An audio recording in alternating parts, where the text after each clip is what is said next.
Baik, bisa dimulai, Kak. Baik, kami mulai ya Pak ya. Assalamualaikum warahmatullahi wabarakatuh. Waalaikumsalam. Waalaikumsalam warahmatullahi wabarakatuh. Selamat pagi semuanya. Yang terhormat Bapak Dr. Rifhan SEMSI selaku dosen mata kuliah Desain Organisasi dan kawan-kawan yang hadir pada pagi saat ini. Baik, kami dari kelompok satu yang terdiri dari saya Karafi Hafiz dan Anissa Rizky Indriani dan Diki Harisno. Kami akan menjelaskan ataupun mempresentasikan pada chapter satu tentang Introduction to Organization. Yang pertama akan dijelaskan oleh Diki Harisno, dipersilakan. Oke, baik. Terima kasih kepada Kak Kak Rafli. Baik, untuk materi yang pertama kita akan membahas tentang apa sih itu organisasi. Baik.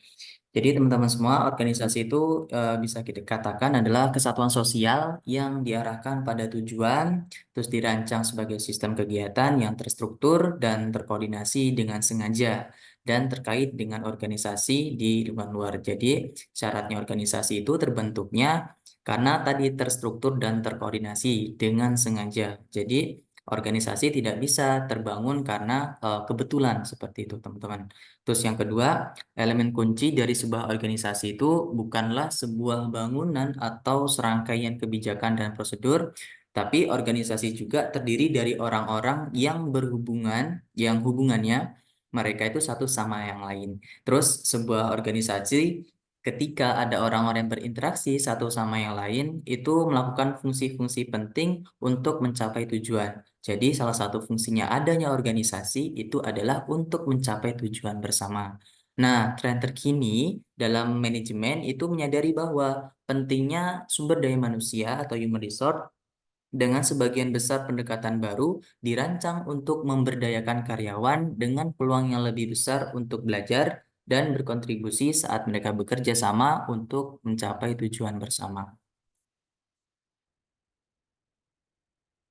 Oke, baik. Eh, pentingnya, mohon maaf, pentingnya organisasi. Oke, seberapa pentingnya organisasi itu tergantung dari peran, ya. Jadi organisasi itu peran pentingnya dalam membentuk masyarakat dalam satu abad terakhir, ya, untuk berkembang dari entitas yang langka menjadi kekuatan yang tersebar luas dan berdampak pada berbagai aspek kehidupan kita.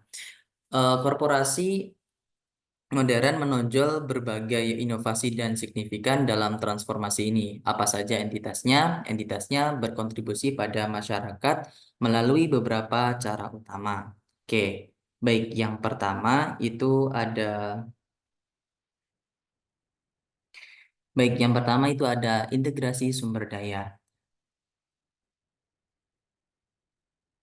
Nah, dalam integrasi sumber daya itu menyatukan organisasi itu fungsinya untuk menyatukan beragam sumber daya untuk mencapai tujuan tertentu secara efisien.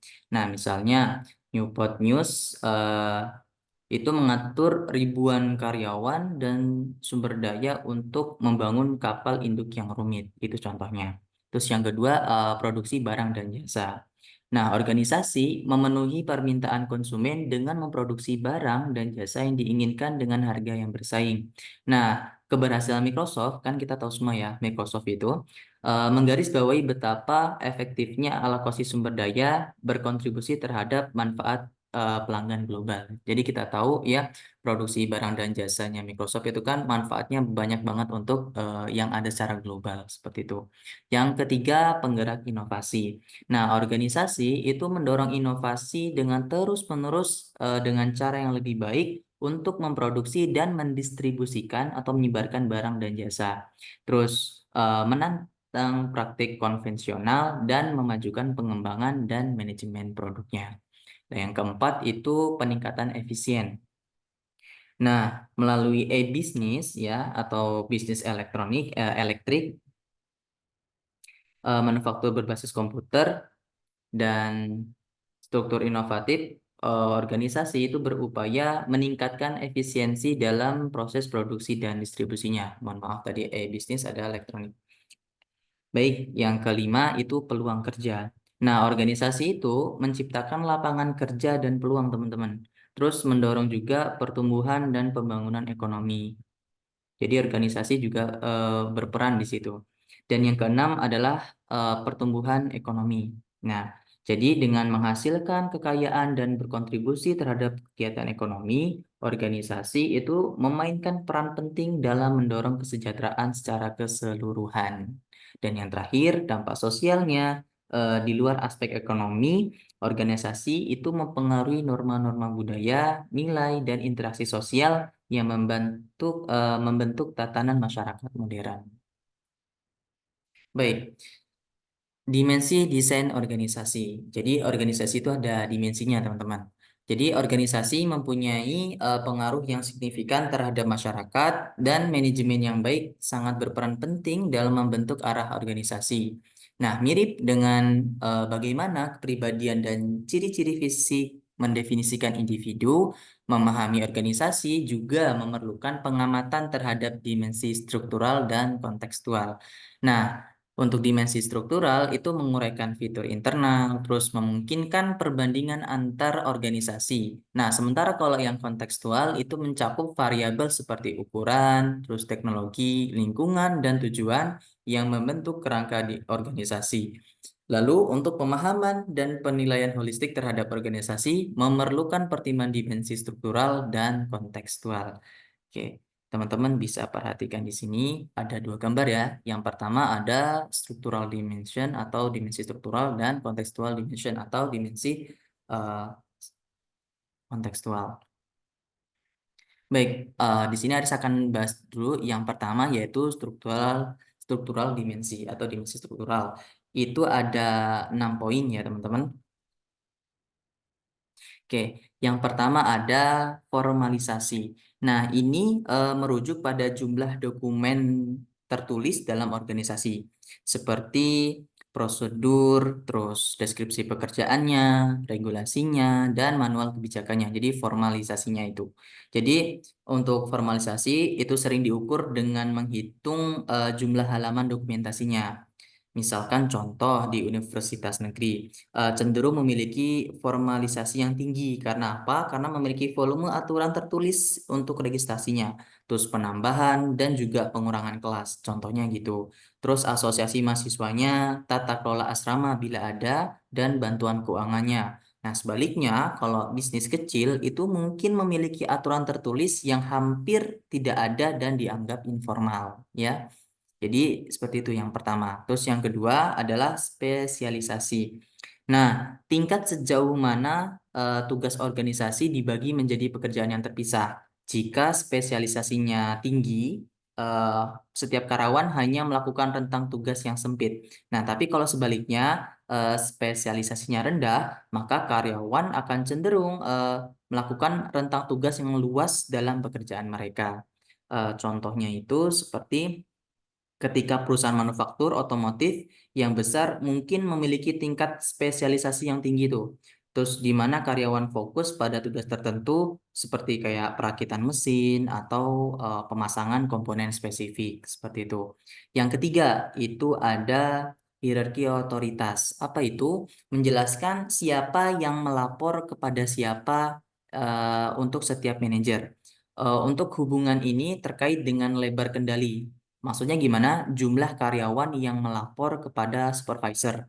Nah, jika lebar kendalinya sempit, maka hierarki itu cenderung tinggi. Sedangkan jika lebar kendalinya itu luas, maka hierarki otoritas akan lebih pendek. Contohnya gimana?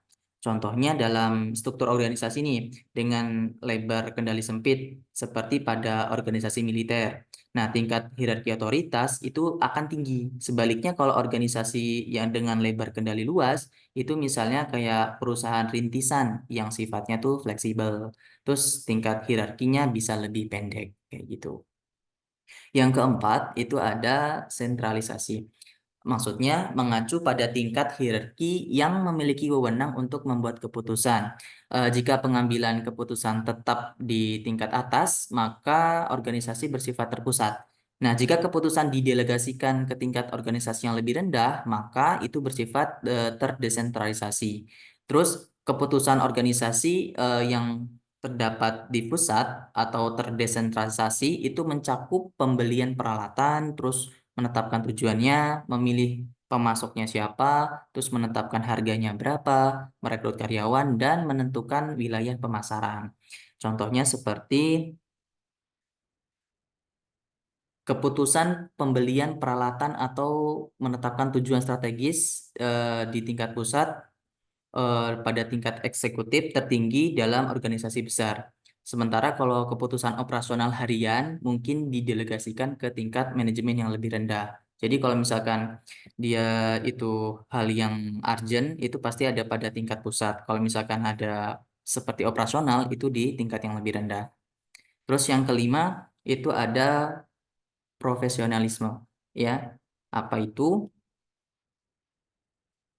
Tingkat pendidikan dan pelatihan formal karyawan. Jadi profesionalisme itu dianggap tinggi ketika karyawan itu memerlukan waktu yang lama untuk menguasai pekerjaan di organisasi tersebut. Nah, biasanya itu diukur dengan rata-rata jumlah tahun pendidikan karyawan. Kayak gitu, teman-teman.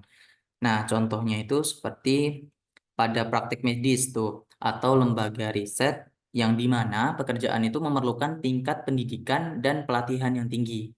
Terus tingkat profesionalismenya karyawan mungkin mencapai tingkat pendidikan yang tinggi, misalnya lebih dari 10 tahun pendidikan. Seperti itu.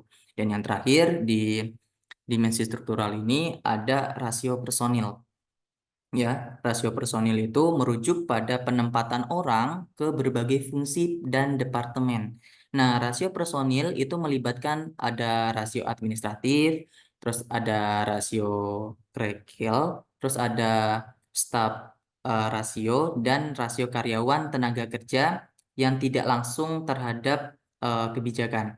Terus rasio personil diukur dengan membagi jumlah karyawan dalam suatu klasifikasi dengan total jumlah karyawan organisasi. Nah, biar agak mudah ke contohnya, misalkan dalam sebuah organisasi teknologi tinggi nih.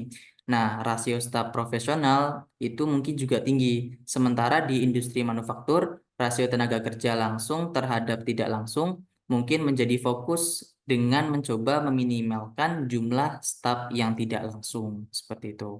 Itu untuk yang dimensi struktural. Untuk yang Oke, untuk yang dimensi kontekstual itu ada empat, ya teman-teman bisa diperhatikan. Yang pertama itu kita ke ukuran.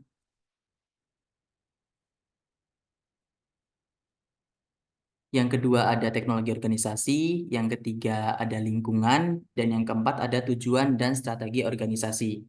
Nah, yang pertama ukuran itu. Dalam dimensi kontekstual, ukuran itu dapat diukur untuk organisasi secara keseluruhan untuk komponen tertentu.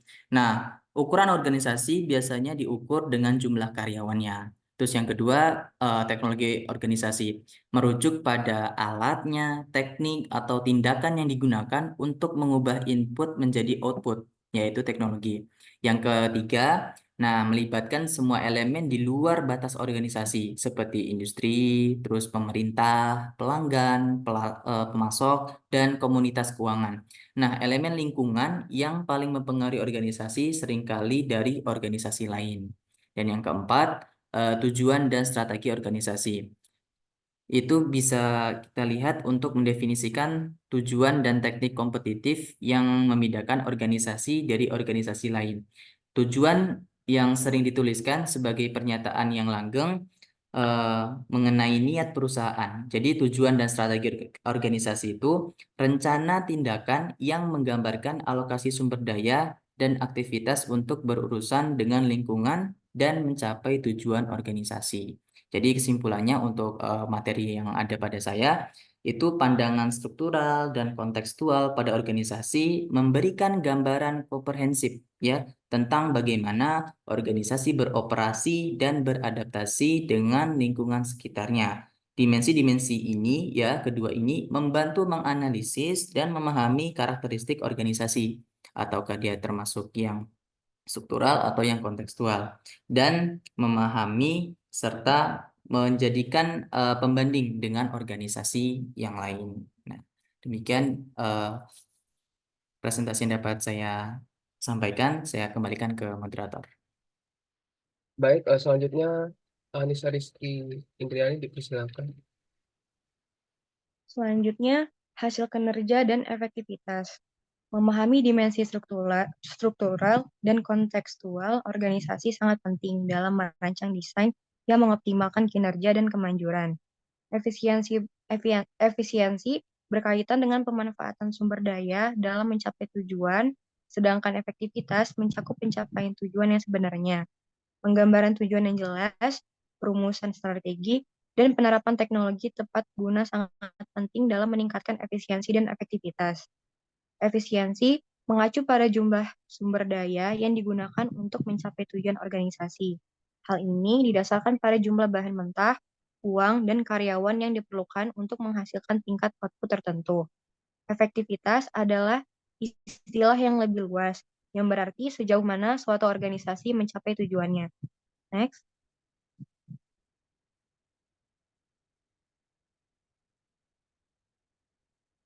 Selanjutnya, evolusi teori dan desain organisasi. Teori organisasi menyajikan kerangka untuk memahami organisasi, menekankan pola dan kecenderungan yang berulang dalam struktur dan perilakunya. Hal ini memberikan wawasan berharga tentang cara organisasi beroperasi, menawarkan peluang untuk meningkatkan efisiensi, efektivitas, dan kesejahteraan organisasi secara keseluruhan. Para ahli di bidang ini menganalisis pola-pola yang berulang ini, mendefinisikannya, dan menyebarkan temuan mereka ke khalayak yang lebih luas. Meskipun bukti empiris dari penelitian cukup signifikan, fokus utamanya terletak pada identifikasi pola menyeluruh dan perolehan pemahaman yang mendalam. Selain itu, aspek penting dari teori organisasi melibatkan pemeriksaan evolusi desain organisasi dan praktik manajemen dari waktu ke waktu sebagai respon terhadap perubahan masyarakat. Eksplorasi ini menghasilkan wawasan penting tentang bagaimana organisasi beradaptasi terhadap perubahan dinamika masyarakat dan tantangan yang muncul. Next.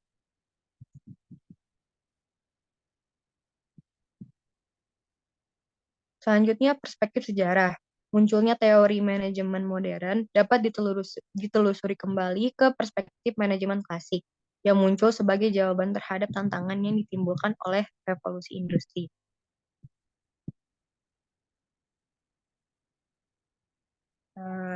Seperti Frederick Winslow Taylor memelopori manajemen ilmiah, menganjurkan penerapan peran pekerjaan dan praktik manajerial yang diturunkan secara ilmiah yang bertujuan untuk meningkatkan efisiensi dan produktivitas.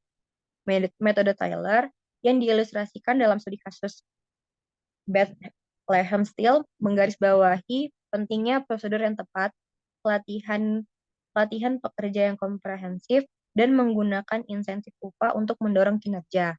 Henry Fayol selanjutnya berkontribusi pada teori manajemen dengan prinsip-prinsip administrasinya, yang memberikan pedoman tambahan dalam pengorganisasian pekerjaan dan prinsip-prinsip manajerial. Prinsip-prinsip manajemen ilmiah dan prinsip-prinsip administrasi membentuk landasan bagi organisasi birokrasi yang bercirikan praktik manajemen yang rasional dan impersonal serta aturan-aturan yang terstandarisasi. Pada tahun 1980-an, meningkatnya persaingan mendorong organisasi untuk menerapkan pendekatan yang lebih fleksibel dan adaptif terhadap desain organisasi. Penekanan pada staf yang ramping, manajemen partisipatif, dan hierarki yang merata menjadi semakin dihargai. Dalam beberapa dekade terakhir, transformasi besar yang didorong oleh faktor seperti kemajuan teknologi, globalisasi, tingkat pendidikan karyawan yang lebih tinggi, dan meningkatnya pekerjaan berbasis pengetahuan telah mengubah praktik manajemen lebih jauh lagi. Selanjutnya akan saya serahkan kepada moderator. Baik, selanjutnya yaitu tipe organisasi dari Mintzberg. Salah satu kerangka kerja yang diusulkan oleh Henry Mintzberg menyarankan bahwa setiap organisasi memiliki 5 bagian. Bagian-bagian ini diilustrasikan pada gambar 1.6, mencakup inti teknis, manajemen puncak, manajemen menengah, dukungan teknis, dan dukungan administrasi. Top manajemen ini adalah tingkat tertinggi dalam hierarki manajemen. dan bertanggung jawab atas pengambilan keputusan strategis, serta memberikan arahan ke seluruh untuk organisasi. Yang kedua ada middle management. Lapisan manajemen ini berfungsi sebagai penghubung antara manajemen puncak dan bagian inti teknisi. Mereka bertanggung jawab untuk menerjemahkan tujuan strategis menjadi tugas operasional dan memastikan bahwa kegiatan sehari-hari selaras dengan tujuan organisasi. Yang ketiga ada technical core. Ini adalah bagian dari organisasi di mana produk atau jasa dihasilkan. Ini adalah inti dari operasi organisasi dan seringkali merupakan tempat di mana sebagian besar karyawan bekerja. Yang keempat itu yang di kiri itu ada technical support staff. Staf pendukung teknis memberikan dukungan khusus untuk operasi inti seperti penelitian dan pengembangan, pelatihan, dan pemeliharaan. Yang kanan itu ada administrative support staff. Staf pendukung administratif menyediakan layanan yang diperlukan untuk menjaga organisasi tetap berjalan, tetapi yang tidak terkait langsung dengan produksi barang atau jasa. Ini termasuk fungsi seperti akuntansi, hukum, dan manajemen sumber daya manusia. Model ini membantu dalam memahami bagaimana organisasi dibagi menjadi berbagai bagian yang memiliki fungsi dan tanggung jawab yang berbeda. Namun semuanya bekerja sama untuk mencapai tujuan organisasi. Selanjutnya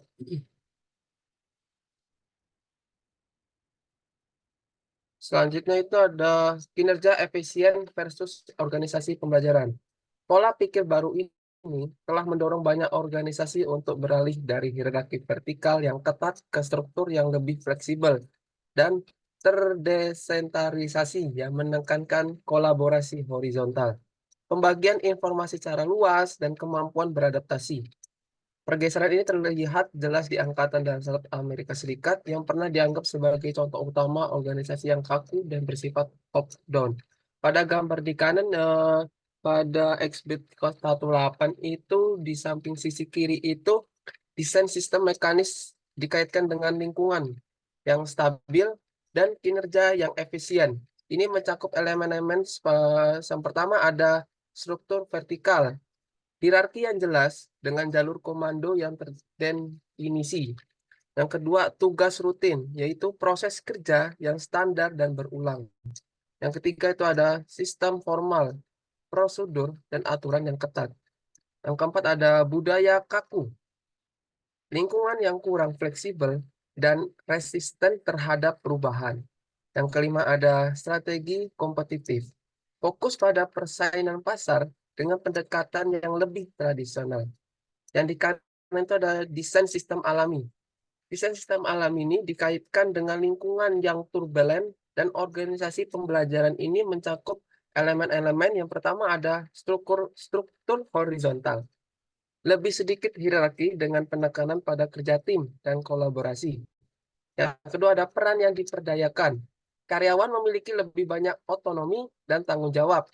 Yang ketiga ada informasi bersama. Penyebaran informasi secara luas di antara anggota organisasi.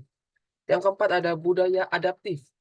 Kemampuan untuk menyesuaikan diri dengan perubahan dan inovasi.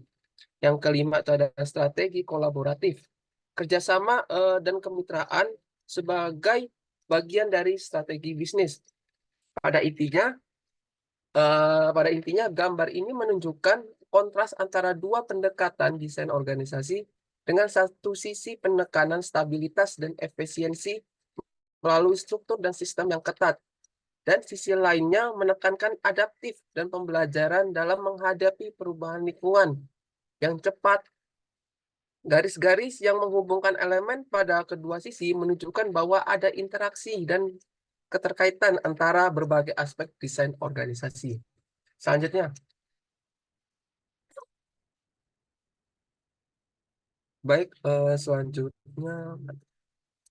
selanjutnya ada tingkat analisis. Setiap organisasi merupakan sebuah sistem yang terdiri dari subsistem, subsistem. Sistem organisasi berada di dalam sistem, dan satu tingkat analisis harus dipilih sebagai fokus utama. 4 tingkat analisis biasanya menjadi ciri organisasi, seperti yang diilustrasikan pada gambar XPIT 1.9, yang menggambarkan tingkat analisis dalam organisasi. Terdapat 4 tingkatan. Yang utama yang dijelaskan. Yang pertama, tingkat eksternal. Ini adalah tingkat paling luas dan mencakup faktor-faktor eksternal yang mempengaruhi organisasi seperti kondisi pasar, komunitas, dan interaksi antar organisasi. Yang kedua ada tingkat organisasi. Tingkat ini fokus pada organisasi secara keseluruhan, termasuk struktur, sumber daya, dan proses yang ada di dalamnya. Organisasi B, C, dan D digambarkan sebagai entitas terpisah pada tingkat ini. Yang ketiga ada tingkat grup. Tingkat ini berkaitan dengan sub unit atau departemen dalam organisasi. Contohnya dalam organisasi A, terdapat departemen A, B, dan C, yang masing-masing memiliki dinamika dan interaksi internalnya sendiri. Yang keempat ada tingkat individu. Ini adalah tingkat terkecil dan paling spesifik yang berfokus pada individu-individu dalam organisasi. Analisis pada tingkat ini melihat perilaku, kinerja, dan interaksi antar individu. Ya, teori organisasi berfokus pada tingkat analisis tadi organisasi, tetapi dengan kepedulian terhadap kelompok dan lingkungan. Untuk menjelaskan organisasi, kita tidak hanya perlu melihat karakteristiknya, tapi juga karakteristik lingkungan, departemen, dan kelompok yang membentuk organisasi. Teori organisasi secara langsung relevan dengan permasalahan manajemen tingkat atas dan menengah, dan sebagian lagi relevan dengan manajemen tingkat bawah. Selanjutnya. Baik, sekian dari presentasi kami. Jika kawan-kawan ada yang ingin ditanyakan, dipersilakan. Boleh ditulis di kolom komentar. Terima kasih. Wassalamualaikum warahmatullahi wabarakatuh. Waalaikumsalam warahmatullahi wabarakatuh. Oke, silakan ada yang mau bertanya. Sebelum bertanya, saya akan menjelaskan. Jadi di awal bab ini menggambarkan bahwa sudah kita sepakati bahwa organisasi itu adalah sebenarnya benda hidup, ya. Organisasi itu benda hidup dan bergerak sesuai dengan aktivitas SDM di dalamnya. Dan desain organisasi ini juga salah satu peluang menjadi kompetensi yang kalian harus miliki, karena ada beberapa sertifikat ya, yang dikeluarkan oleh Badan Sertifikat Nasional BNSP sebagai bagaimana kalian mempunyai kemampuan desain organisasi. Kalau kita pelajari di sebelumnya di manajemen perubahan juga bahwa salah satu unsur yang dengan cepat bisa kita rubah adalah merubah desain organisasi. Ya kan gitu kan? Jadi kemampuan kalian membaca lingkungan, nanti kalau kalian sudah mulai bekerja ya, kecepatan kalian membaca perubahan teknologi, kecepatan perubahan lingkungan, kecepatan perubahan perilaku konsumen, ya kan? Kecepatan perubahan global dan sebagainya itu menuntut perubahan organisasi atau meredesain organisasi, ya kan, untuk mendapatkan apa? Untuk mendapatkan efisiensi. Karena salah desain organisasi kita, struktur organisasi ini juga merupakan salah satu bagian yang bisa diefisiensikan sehingga mendapatkan produk yang kualitasnya bagus, harganya murah. Ya, jadi murah di situ bukan murah kita mengurangi bahan baku ya, mengurangi pelayanan, bukan, tetapi mengurangi biaya-biaya operasional. Ya, secara ambil contoh, tadi dikatakan di situ adalah ada teknologi. Ya benar, desain organisasi itu nanti akan mengikuti perubahan teknologi. Ada beberapa pekerjaan yang mungkin tidak lagi harus di-cover oleh aktivitas manusia, tetapi dengan teknologi. Terus SDM-nya kemana? Kalau pekerjaan orang digantikan teknologi, loh, kan SDM-nya kan adalah perencana, pemikir, ya kan? Yang menjalankan teknologi itu ya orang, ya kan? Yang memprogram teknologi itu ya orang. Berarti ke depan itu kalian harus dituntut untuk apa? Mengembangkan talenta. Ya. Talenta, kemampuan kalian harus dikembangkan ya. Tidak. Jadi ilmu yang kita pelajari sebagai muatan-muatan knowledge, ya, muatan-muatan pengetahuan yang harus kalian miliki. Ini yang harus kita, termasuk bagaimana mendesain ya, bagaimana menganalisis. Tadi ada beberapa faktor-faktor ya, pemahaman tentang organisasi, bagaimana menganalisis untuk mendapatkan desain yang bagus, yang baik, itu nanti akan kita pelajari di subbab atau chapter-chapter turunan dari buku ini secara detail. Oke, silakan yang mau bertanya. Tuh ada yang bertanya dari Diki. Silakan dijawab.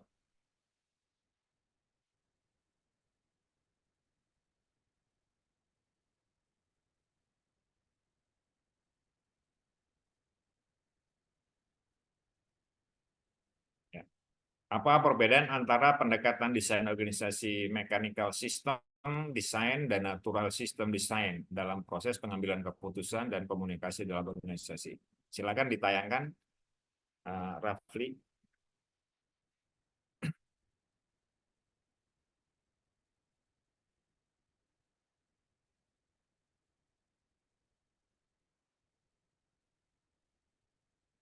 Di slide mana tadi yang mengatakan mechanical system?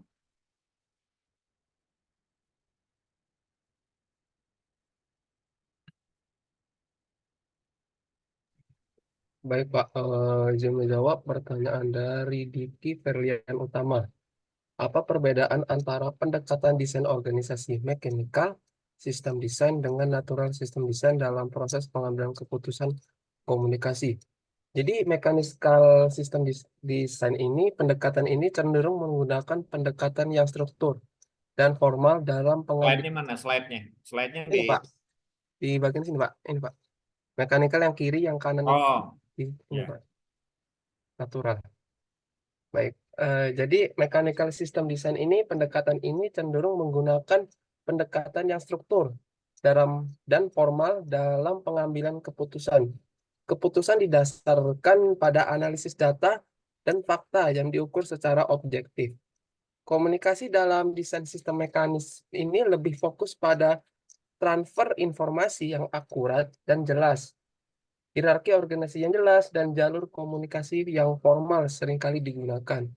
Kalau natural system design, ini pendekatan ini lebih menekankan pada kekuatan alami dalam organisasi, seperti hubungan antara individu, kelompok, dan lingkungan kerja. Pengambilan keputusan cenderung melibatkan kolaborasi dan diskusi antara anggota organisasi. Komunikasi dalam desain sistem alami lebih santai dan mengutamakan interaksi sosial. Struktur organisasi yang lebih fleksibel dan adaptif seringkali digunakan. Perbedaan ini mencerminkan pendekatan yang berbeda dalam mengelola organisasi dan pendekatan yang digunakan dalam pengambilan keputusan dan komunikasi di dalamnya. Bagaimana, Saudara Diki?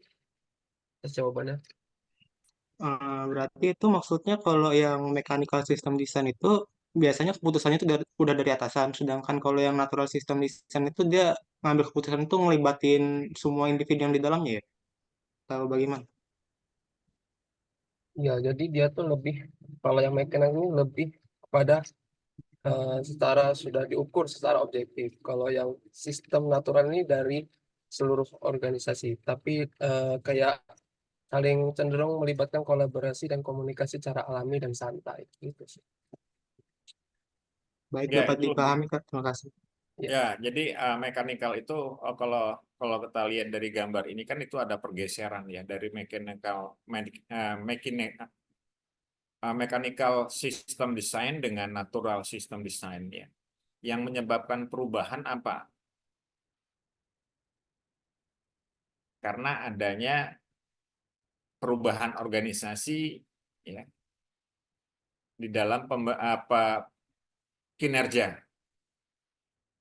Kalau yang mekanikal itu dia lebih lingkungannya lebih stabil, ya kan? Lebih stabil lingkungannya, ya pengambilan keputusan harus dianalisa dan sebagainya ya. Atau dengan kata lain adalah bisa dikatakan semi birokrasi lah. Kalau kita lihat gambarnya kan ini kan sebenarnya bukan birokrasi, sama, cuman yang membedakan itu adalah dia bentuk apa namanya segi empat dengan dia oval. Tetapi cara kerjanya sama, cuman yang membedakan tadi itu adalah komunikasi. Ya, komunikasi di dalam natural system design itu dia lebih fleksibel ya dibanding dengan yang mekanikal. Kenapa? Karena kalau kita membahas sesuatu itu kan tidak harus dalam satu perspektif.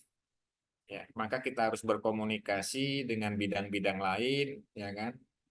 Ya kan? Kalau kita pelajari di dalam chapter-chapter apa buku mata kuliah sebelumnya ada yang namanya matrik ya. Yang di dalam matrik itu kan dia lebih kepada bagaimana dalam satu proyek itu melibatkan dari bagian-bagian yang berlainan ya dalam mengambil suatu keputusan. Ya. Kalau kita lihat ada formal system, ada competitive system, ya kan? Ada rigid culture. Kalau di sini kan dia lebih kepada adjustive culture, ya kan? Jadi di dalam desain yang natural system itu orang, ya kan? budaya organisasinya lebih adaptif ya, adaptif. Jadi ketika ketika lingkungan berubah maka culture-nya pun akan berubah. Ya. Justru di sini yang lebih diutamakan ke depan itu adalah orang-orang yang akan selalu menerima perubahan. Ya, orang-orang yang selalu akan menerima perubahan. Tapi perubahan bukan apa namanya perubahan yang dari kan gini, orang yang menolak perubahan itu karena orang sudah merasa nyaman, bukan yang dalam artian perubahan itu bisa terjadi ketika orang selalu berpikir untuk kepentingan orang banyak, bukan untuk individu. Ya, maka keputusannya selalu akan mempertimbangkan pendapat-pendapat dari bagian lain. Strukturnya yang mekanikal itu adalah lebih kepada vertikal, ya kan? Tapi kalau dia natural lebih pada horizontal, ya. Dia lebih pada sejajar, sama. Ya. Kalau di sini ada di yang natural itu ada share information. Jadi informasi itu berbagi kepada semua bagian. Ya. Karena keputusan itu berarti dari hasil share informasi. Itu ya, Dik. Ya.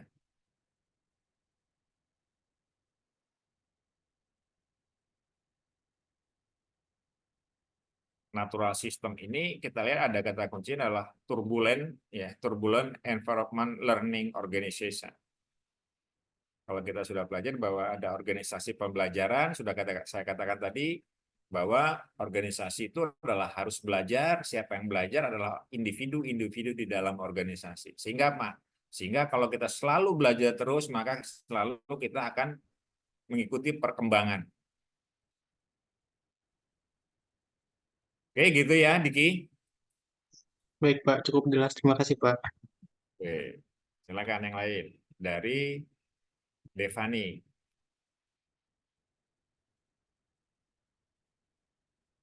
Apa yang menjadi tantangan utama yang dihadapi dalam menciptakan desain organisasi yang mampu mencerminkan visi, misi, dan strategi organisasi dengan baik? Ayo, silakan. Baik Pak, mohon izin menjawab. Jadi tadi pertanyaannya adalah apa yang menjadi tantangan utama untuk yang dihadapi dalam menciptakan desain organisasi yang mampu mencerminkan visi, dan strategi organisasi yang baik, ya. Jadi kan yang ditanyakan adalah apa yang menjadi tantangan utamanya. Baik, yang pertama ya, jadi dalam menciptakan desain organisasi itu harus mampu mencerminkan visi, misi, dan strategi organisasi yang telah disebutkan tadi. Nah, berikut adalah beberapa tantangan yang harus dihadapi ya, tantangan utamanya. Yang pertama adalah ketidakselarasan antara struktur organisasi sama strateginya. Nah, tantangannya itu terkadang struktur organisasi itu tidak selaras atau enggak selaras dengan organisasi strateginya. Contohnya, kalau organisasi itu berusaha untuk menjadi inovatif, responsif terhadap perubahan pasar, tetapi dalam struktur hierarkisnya dan formalnya tidak mendukung kolaborasi dan fleksibel. Jadi pengennya inovasi, inovasi, tapi dalam organisasinya tuh kaku, kayak gitu, gak mau fleksibel. Maka di situ nggak ada ketidakselarasan, tidak ada selarasnya. Terus yang kedua, itu adalah kesulitan dalam perubahan budaya organisasi, ya. Jadi tantangannya itu mengubah budaya organisasi yang sudah mapan, itu gimana ya, sering kali sulit untuk dilakukan. Kalau visi dan strategi baru itu memerlukan perubahan dalam nilai-nilai atau norma atau perilaku organisasinya. Nah, untuk membangun konsensus dan mengubah pandangan kolektif dapat menjadi tantangan besar, ya. Jadi kesulitannya itu adalah mengubah budaya organisasi dalam perusahaannya itu. Terus yang ketiga itu manajemen perubahan yang efektif. Nah, tantangannya itu adalah menerapkan perubahan dalam desain organisasi eh, yang memerlukan manajemen perubahan yang efektif. Lalu mengelola resistensi dari anggota organisasinya, merancang strategi komunikasi yang baik, dan memastikan keterlibatan karyawan dapat juga menjadi tantangan, ya. Jadi manajemen perubahan tadi kan sudah dijelasin, merancang strateginya. Jadi kalau dalam komunikasinya itu tidak baik, jadi tantangan utama juga gitu. Terus apa namanya ini? Yang penting tidak melibatkan karyawan. Jadi tantangannya keterlibatan karyawan dalam proses perencanaan organisasi itu sangat penting. Tantangannya mungkin timbul itu ketika karyawan merasa tidak terlibat atau kita nih bekerja dalam sebuah organisasi tapi kita tuh nggak dilibatin atau tidak di apa ya, tidak bekerja tapi seringkali tidak dimanfaatkan gitu. Jadi hanya karyawan biasa tapi tidak berkontribusi dalam organisasi atau perusahaan. Nah, itu tidak mendapatkan informasi yang cukup tentang adanya perubahan yang terjadi. Nah, mungkin itu dari beberapa banyak tantangan yang besar atau utama. Jadi bagaimana, Devani? Ada Baik, terima kasih Haris. Oke. Cukup. Saya menambahkan sedikit, organisasi tanpa visi misi berjalan nggak? Tidak berjalan. Begitu juga sebaliknya, visi misi tanpa organisasi tidak berjalan. Ya, maka emang banyak sekali yang terjadi, ya, hampir semua organisasi itu kadang-kadang dalam dia mendesain itu tidak diikuti. Maka kalau saya mengatakan bahwa posisinya ketika kita akan membentuk visi misi itu desain itu harus ikut. Ya, jadi harus ikut sejajar. Tadi sudah dikatakan bahwa kita harus horizontal. Jadi penentuan strategi ya itu akan menentukan desain organisasi. Begitu juga penentuan desain organisasi itu akan membentuk strategi atau mencapai strategi, ya, mencapai visi misi itu adalah dari desain organisasi. Yang terjadi kadang-kadang struktur yang lama, desain organisasi lama, cuman visi misinya sudah kelewatan, ya kan, terlalu tinggi, ya. Nah, di dalam struktur organisasi itu tidak ada bagian yang menangani itu. Karena turunan dari visi itu adalah misi. Ingat, turunan dari visi adalah misi. Turunan dari misi apa? Program kerja, tujuan. Ya, turunan dari misi adalah tujuan. Turunan dari tujuan adalah program kerja. Turunan dari program kerja adalah kegiatan.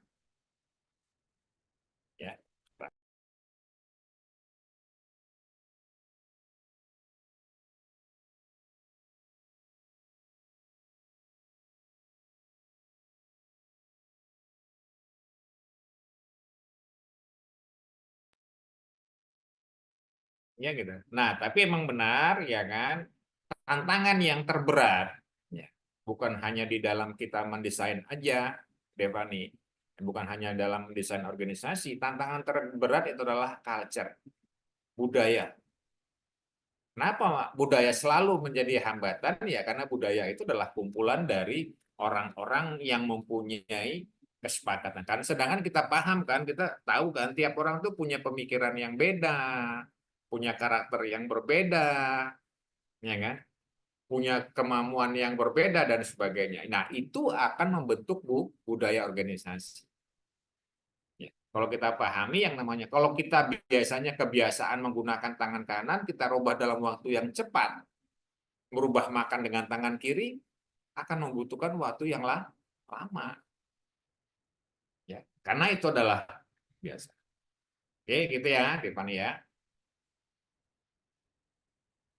Baik, Pak. Terima kasih. Silakan yang lain.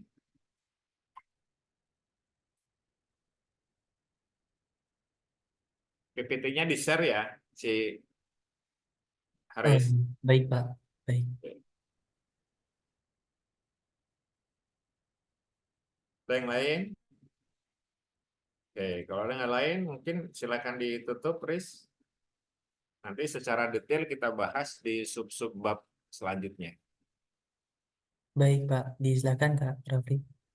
Baik, jika ada salah kata dari presentasi kami mohon maaf. Kami tutup presentasi kami. Wassalamualaikum warahmatullahi wabarakatuh. Waalaikumsalam warahmatullahi wabarakatuh. Izin untuk Oke, ya kita cukupkan sekian ya. Nanti mungkin yang lebih detailnya nanti kita bahas. Tapi saya ingatkan kadang-kadang kalau waktunya agak luang mungkin kita bisa 2 kelompok yang presentasi. Cuman pertemuan ini cukup 1 kelompok ya, sehingga nanti kita ini. Oke, kita cukupkan sekian ya. Kita ketemu minggu depan. Oke, assalamualaikum warahmatullahi wabarakatuh. Waalaikumsalam warahmatullahi wabarakatuh. Terima kasih banyak, Pak. Thank you, Bapak. Cium.